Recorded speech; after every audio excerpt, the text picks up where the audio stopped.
Hello, beautiful Capricorn Risings, and welcome to your 2026 astrological overview or yearly overview, as well as tarot insights. Although I am not a Capricorn Rising, I am a Capricorn Sun and Stellium, so I have a special little heart here. I thought this picture was so beautiful. Love our energy. So let's go on ahead and get started. So, if you know or not, Saturn is your chart ruler, and Saturn's movement is specifically very important for you to follow for major cycles in your life and life direction, security, and anything that you plan long term. So it's very important to notice what transit Saturn is involved in. Here, you can take a screenshot so that you have it when Saturn goes retrograde and you have those dates to keep up with as it is your chart ruler. So Neptune will enter Aries on January the 27th of this year, followed by Saturn coming back into Aries on February the 15th. So we will have Saturn and Neptune in Aries in your fourth house of home. You might feel the urge to create more stability at home, or maybe you're thinking about moving or renovating. It's also a very powerful time for letting go of old family stories or emotional baggage. Let yourself rebuild from the inside out, and don't be afraid to set any new boundaries within the home that help you feel safe and supported in your own space. And I do have some tips on how to navigate this energy.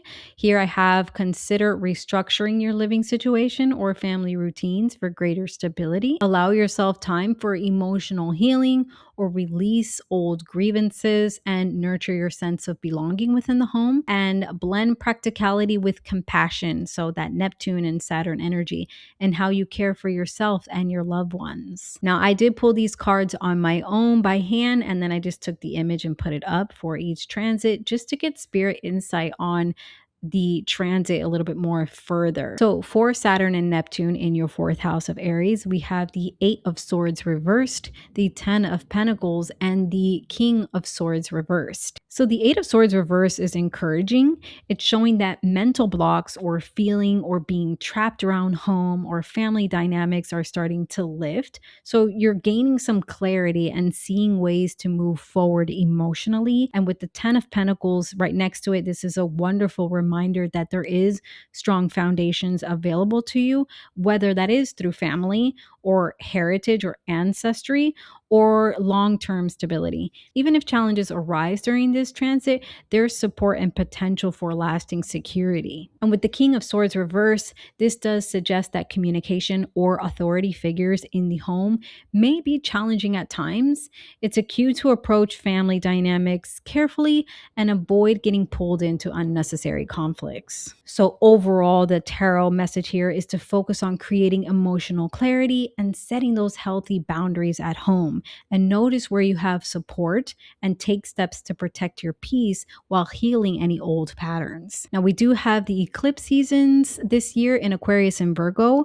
I'm not going to go too in depth in that, as I will be making separate videos on the eclipses once those get closer.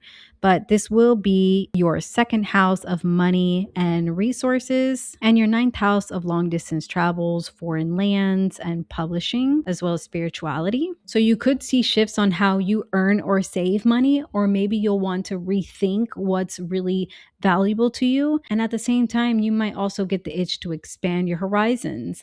Maybe that's through learning or travel or just exploring new ideas. So be open to new opportunities and don't be afraid to invest in what truly supports your growth. So here are the tarot spiritual insights for the eclipse season. We have the High Priestess reversed, Temperance reversed, and the Six of Wands. So the High Priestess reverse suggests that there might be some confusion or uncertainty around finances, value, or what truly feels aligned right now.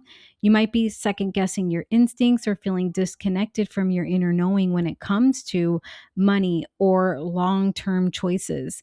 This eclipse is really asking you to slow down and get honest with yourself before committing to anything major. With the Temperance reverse right next to it, balance feels off between practicality and faith. You may be overextending yourself financially, mentally, or energetically, or just trying to force clarity instead of letting it emerge naturally.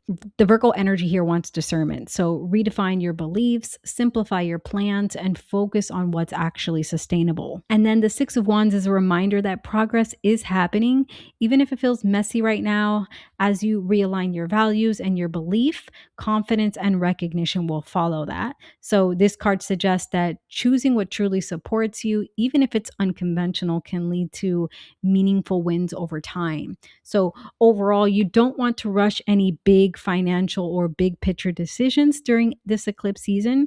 So reconnect with your intuition, restore balance between effort and trust, and allow small victories to show you where you're growing in the right direction. On April the 27th, Uranus will move back into the sign of Gemini, where it will stay for its longer transit of 7 years. So this is your sixth house of work and wellness. So surprises there. So that's your daily routine, work life, or even your approach to health. Those topics might get a little bit unpredictable starting this year. Maybe you'll try out a new job or pick up a new wild fitness habit, or just decide to switch up how you do things from day to day. So stay open minded and flexible with this energy. Embracing change now could actually make your life work a whole lot more smoother. So, our spiritual insights for the Uranus and Gemini transit in your six, we have the Four of Swords reversed, the Ten of Swords reversed, and the Queen of Cups reversed. So the Four of Swords reversed is showing me here that rest or downtime might feel like it's disruptive, like you're disrupting your routine.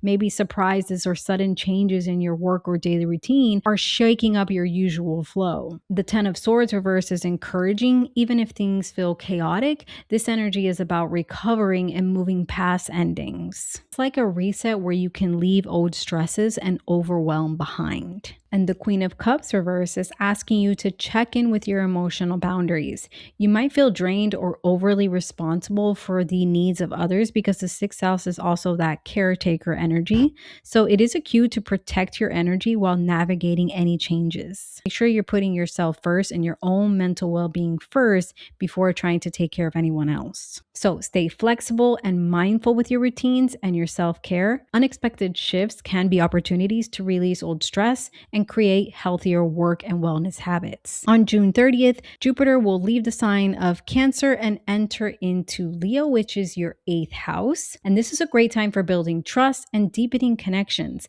whether that's financially or emotionally. You could get a boost through partnerships. That could be like inheritance or just by working through your own fears around sharing and intimacy. So don't shy away from going deeper because a little vulnerability can go a long way in creating more meaningful bonds. So a great tip to work with Jupiter here in the eighth is to collaborate on investments or projects with trusted partners, of course, and engage in self-reflection. So that could be therapy or spiritual practices that do support transformation. Our spiritual tarot insights for Jupiter going into the eighth in Leo, we do have the Two of Pentacles, the Five of Swords, and the Page of Swords. So the Two of Pentacles is showing that you might be juggling finances, resources, or responsibilities with others. Spirit is nudging you to stay flexible and adaptable. Finding balance is going to be key here.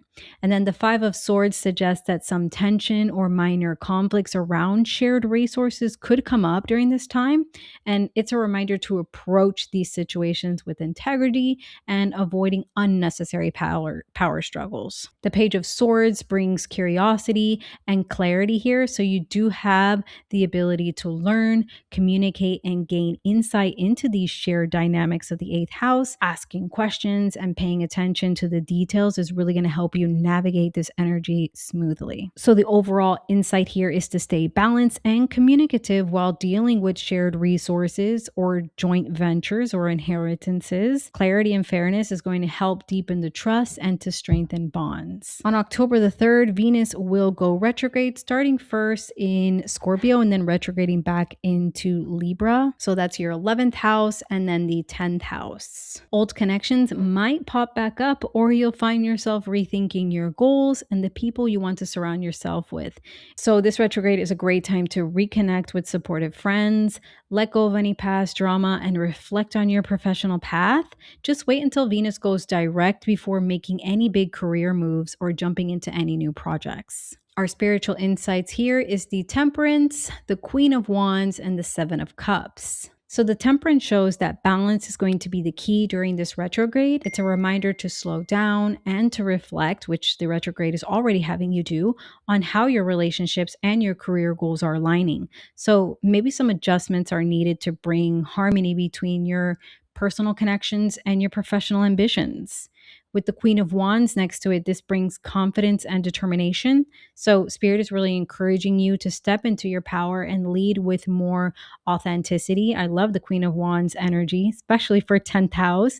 This is a great time to recognize your own strengths and what you bring to either the projects of the 11th house or any community projects that you have, or into your career. And the Seven of Cups highlights choices and possibilities. So you might be feeling like you're pulled in different directions or unsure which opportunities truly align with you. This energy is about sorting through illusions and seeing clearly what's worth your energy. So possibly maybe even making a list might be something worth trying. Pros and cons list, I mean. So take this retrograde as a time to reflect and realign. Focus on what truly inspires you in your friendships, in your careers, and your goals, and let go of options or relationships that just aren't serving your highest path.